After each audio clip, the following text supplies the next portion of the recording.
আল্লাহ তাআলা এটার বিচার করবে, অবশ্যই করবে।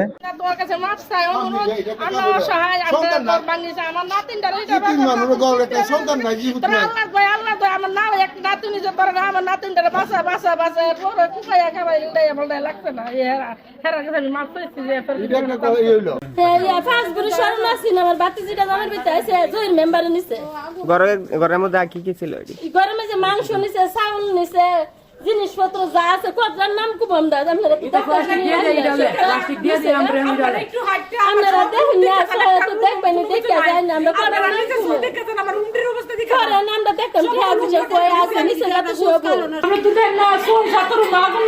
লুটপাট করছে, কাঁচাল মাল নিছে, আমার মেয়েরা আছেন, গয়না আছেন বাড়িতে, আমার গয়না আছেন লম্বারি ব্যাংকে গয়না নিছে।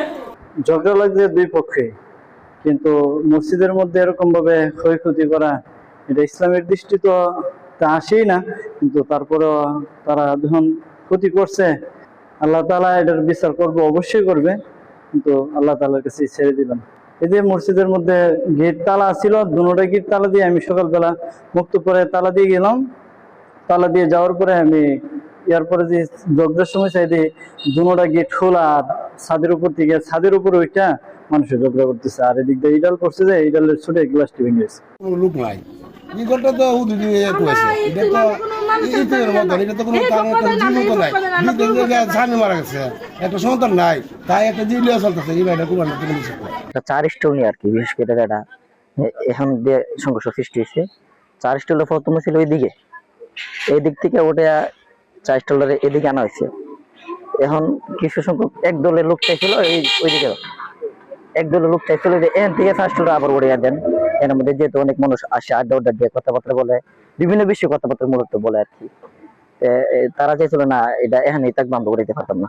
তো ওই বিষয়টা মূলত কেন্দ্র করে, একটা চার স্টল কেন্দ্র করে মূলত সৃষ্টি হয়েছে আর কি। সকাল থেকে এখানে দুটা পক্ষ নিজেদের আধিপত্যকে নিয়ে সংঘর্ষে জড়িয়েছিল।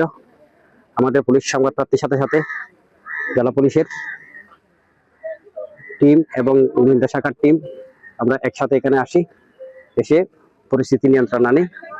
পরবর্তীতে আবার পুনরায় এখানে রাজগড়ের ভিতরে শাখা রোডে একটি সংঘর্ষে জড়াইছে বলে, মৃত্যু দুষ্কৃতিকারীরা সংঘর্ষে জড়াইছে বলে জানতে পেরেছি। পরে আমরা এসে বিপক্ষকে আমাদেরকে দেখে দুই পক্ষ দিকে চলে যায়। বর্তমানে পরিস্থিতি স্বাভাবিক আছে।